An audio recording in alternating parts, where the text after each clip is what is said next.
It's finally here, gang. Dreams of an Insomniac Volume 1. And what's going to separate this video not just from a lot of my other videos covering VHS content, but also other channels in general who cover DOAI, is this. I was inside there. I'm very proud to announce that I am a voice actor within DOAI Volume 1, playing a character credited as tape narrator. This means I've had the script for that character for a while, many months before this video released. I'm also friends with Pastra and Lyra Horrors, the two heads of the series.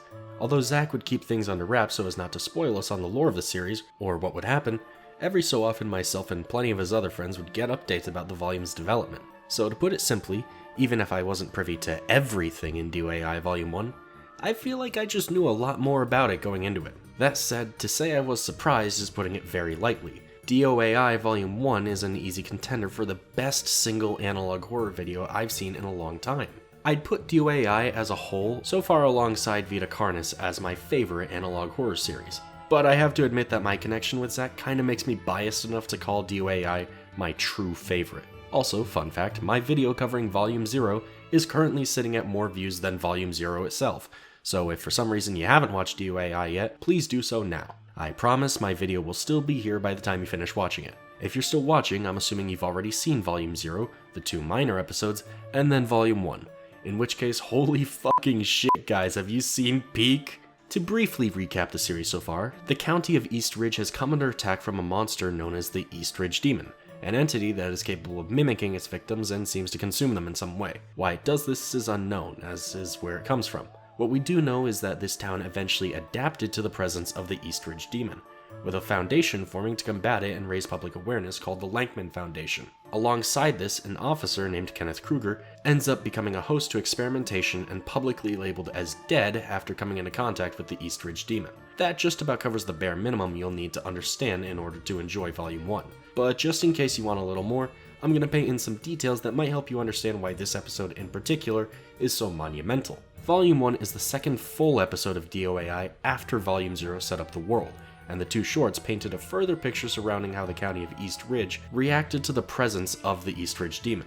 The East Ridge Demon is the nickname of Clyde, who serves as Pastra's mascot among a crew of other monsters referred to as the Veldigan. For the record, and this is a mistake I made in my last video, not all of Pastra's characters you may see are Veldigan, as there is a set amount of Veldigan. The biggest non-Veldigan character, who I incorrectly labeled last time, was Lankman, but others such as Mortimer are also not Veldigan. As I understand, the 6 Veldigan are Clyde, Winfrey, Jack, Klaus, the Flock, and Simon. So far in the series, before Volume 1, we had only ever seen one, Clyde. However, Klaus is a character implied to exist since Officer Kruger's son is named Klaus. On top of that, in Volume 1, Mortimer Gray is mentioned to have created a cartoon called Candy Mouse, which of course would relate to Klaus, the Candy Mouse. I'll get into that more when it comes to theorizing.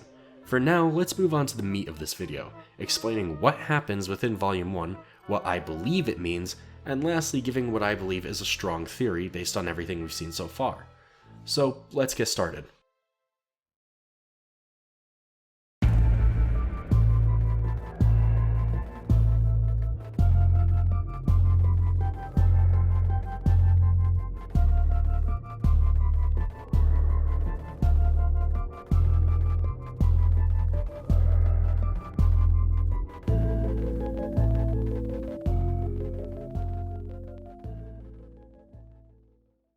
Volume 1 centers us around the character of Alex Williams.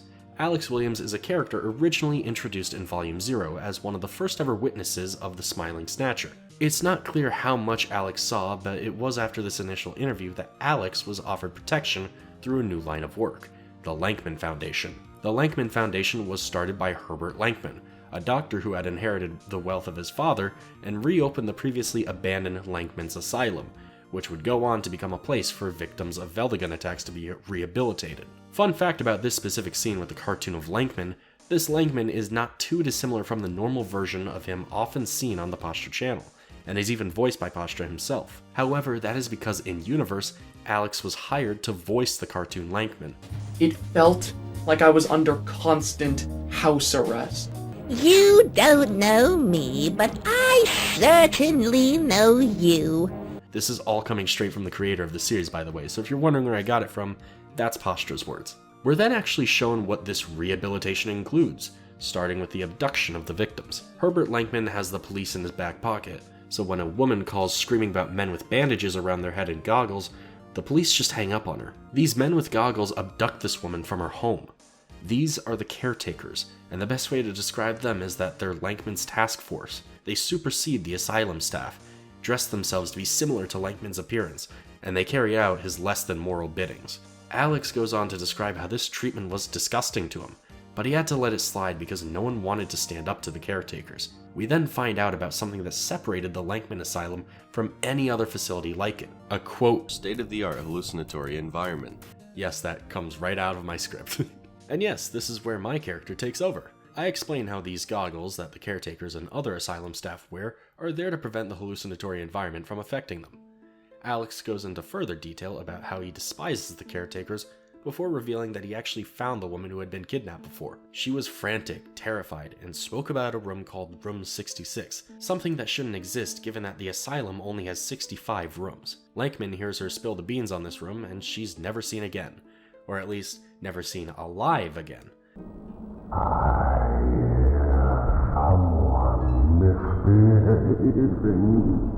Although Lankman doesn't seem to pay much mind to Alex, Alex knows he needs to act fast. Going through the footage, he notices a camera that he had not seen in the room in person. Going back to the asylum, he comes to a shocking realization.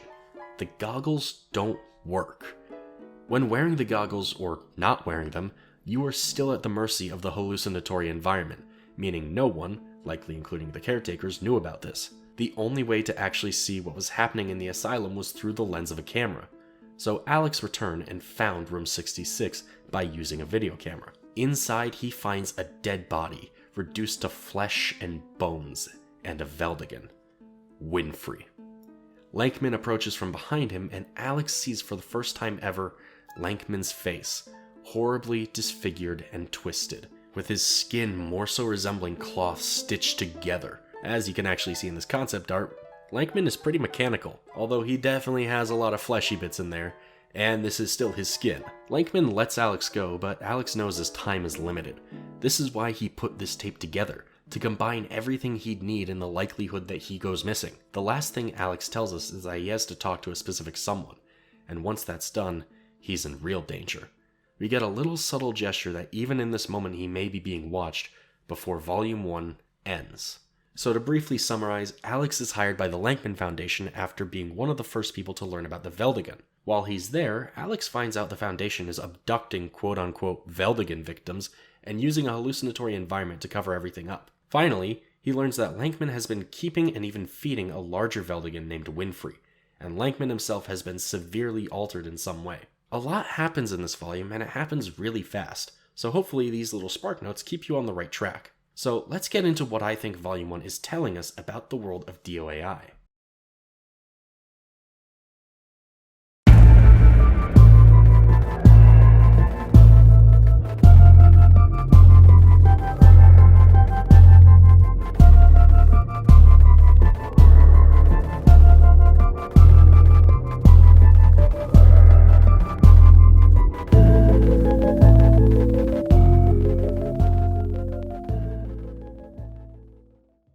First off, and probably most importantly, I think we need to establish what the deal with Lankman is.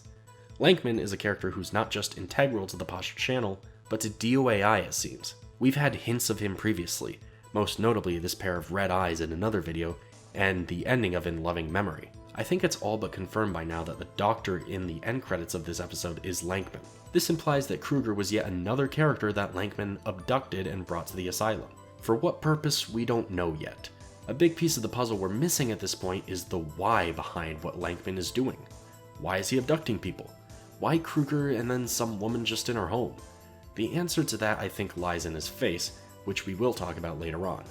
But for now, let's move on to Winfrey. Winfrey is not a character that we've seen in DOAI before, and it's unclear as to why or how the Lankman Foundation obtained him. I do have my own personal theory on what I think Winfrey is, but we'll have to get to that later. For now, let's just say I think Winfrey being here is a very big indicator of what the Lankman Asylum is actually doing. Now let's move on to Alex Williams. One of the big questions I had while watching is, why him? And sure, it could be a wrong place, wrong time scenario, but I want to believe there's more to it than that. I believe Alex Williams was chosen because the Lankman Foundation knew that he would be the one to break the news about the Veldegans. I don't know why they would want this, but given how it's implied the Lankman Foundation is watching Alex without directly intervening, it just leads me to believe that he's not doing anything that the Foundation doesn't want him to do. For some reason, I get the feeling that the Foundation taking Alex in is a sort of self-sabotage, but for what purpose I can't really say just yet. But with all that being said, let me walk you through the theory I've developed, which I think covers what Volume 1 is really about, what Lankman's purpose and goal is, and where I think the series will be taking us. Hello, it's me, Pastra, just hopping in here really quick to give y'all a bit of a PSA regarding any and all theories for Dreams of an Insomniac. Now, before I actually started making this series on my channel, I used to post quite a bit about its characters and story on both my Discord server as well as my Twitter. The reason I did this was because I didn't really ever expect to get the opportunity to make DOAI, so it was a fun way to interact with my audience so they could engage with my characters. That being said though, DOAI is now being made, and with the analog horror approach the series has taken, the lore has been changed very drastically. This old lore I used to post about in no way represents what the story is now. The characters, the events that transpire, details about the setting, all of these things have been changed in some way, which means that using the old, outdated lore is a bad idea when theorizing about the series. Unless it has been proven in the material that is currently out for DOAI, that being the 4 entries on my channel currently, it should be treated like it is not canon at all. Following this logic will make discussions about the series far less confusing than doing otherwise. Thank you all for listening, and enjoy the video.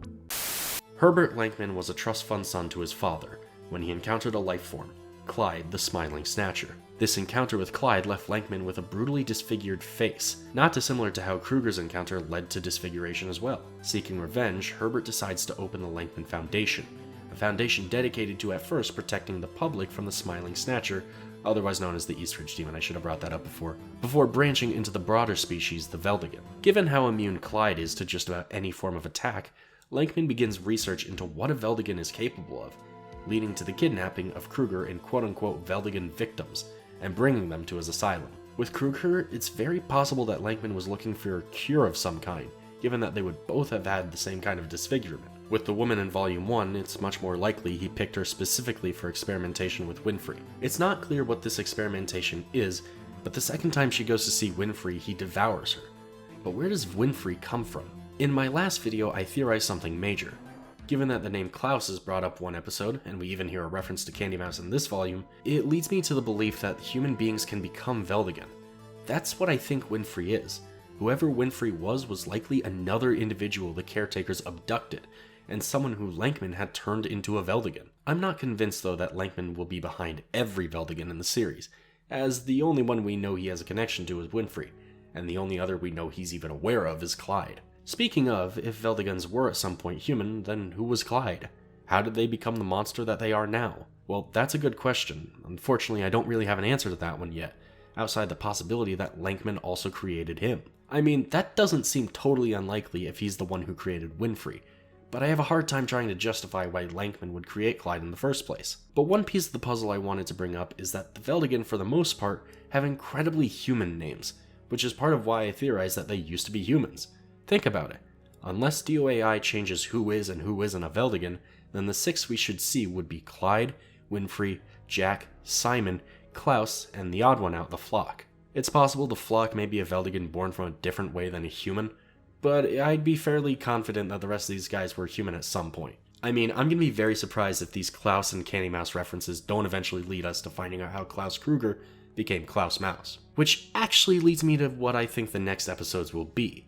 First up, I think we need to talk about the connections between Kenneth Kruger, Klaus Kruger, Herbert Lankman, and Mortimer Gray. Mortimer Gray is a cartoonist within the world of DOAI who was previously best known for his work on Candy Mouse, before working for Lankman, creating cartoonish renditions of the Smiling Snatcher and Lankman for the Foundation's PSAs and introductory tapes. Kenneth Kruger is of course kidnapped by Herbert Lankman after his encounter with Clyde, with a note being left behind for his son Klaus, a note which had been altered when it was shown to the public. I believe that Klaus in a future episode will follow the path his father left for him, and likely go toe-to-toe with Lankman and Mortimer Gray. This will result in Lankman turning Klaus into a Veldigan based off of Mortimer's previous work, Candy Mouse. But why would Lankman do this? I think it's because he knows the way to fight fire is with fire. He hates Clyde for what he did to him, but he knows that on his own, he's weak. He's at Clyde's mercy. But if he had his own Veldigan, one he kept well fed, well, maybe they would do his bidding and kill Clyde, or at the very least protect Lankman from him. The rest of the Veldigan are a bit harder to pinpoint just yet. However, one character I imagine may return is Sean Grimm. Sean previously had a similar sized role to Alex Williams, as a critic of supernatural entities invading East Ridge, which we would then find out was scripted. Since Alex came back, I'd expect Sean is likely to return at some point as well. Maybe he'll be a caretaker, maybe he'll be a Veldigan, maybe we'll find out Sean is actually Herbert Lankman's secret lover, whatever. In any case, I think he's a likely candidate to return since we know he's involved at some level. But the last piece of the puzzle is who I think Alex is referring to when he says he has to talk with someone. In my mind, there are two solid candidates for this. The first is the previously mentioned Sean Grimm, a character who we already saw was deflated about the work he was doing and probably had some moral hangups. It would make sense if Sean, a character like-minded to Alex, is his liaison. It could even be that while Alex was doing his investigation, Sean was doing his own. That's one possibility. The other possibility I can see, and the one that I think is a little more interesting, is Tommy Merrick. Tommy Merrick, if you don't know, is the person watching these tapes within the canon of the series. Further, Tommy got quite a bit of advancement in this episode through the description, where it implies that Tommy is familiar with Lankman's asylum. On top of that, someone he knew was even still hanging around the asylum, a creature of some kind. It's possible that this is in reference to someone he knew having been turned into a Veldigan, or hell, even Winfrey. So, here's my thoughts. I think Tommy Merrick was a caretaker. I think Tommy likely worked for the Lankman Foundation and the asylum, and probably picked up on what Alex was doing, harboring his own disapproval but unable to prove anything himself given how he was likely always under Lankman's eye. That may be why the Foundation never attacked Alex. They wanted to see who his liaison was because they knew it had to be one of the caretakers. Although Alex dislikes them in general, I don't doubt that he'd help one out if they were intent on revealing the truth. So when Alex finally reaches Tommy and tells him what he's found, that's when Alex is killed, and Tommy has his memory wiped. Or at the least, he's put into a state where his memory won't do him any good. It's made clear through these tapes that Tommy doesn't have the best recollection of events, just bits and pieces. I think what likely happened is somehow the Lankman Foundation tried to wipe his memory clean, but through finding these tapes he's discovering he's extremely involved in all of it. But anyways, I think that's the last of my new theory for today. I tried to approach this using only what we knew about the series before and what this episode revealed. As you can imagine, I didn't get all that much extra info out of Pastra, so please go ahead and watch DOAI Volume 1. It's my absolute favorite series on the internet right now, and I'll see you next time. Be sure to subscribe, and peace.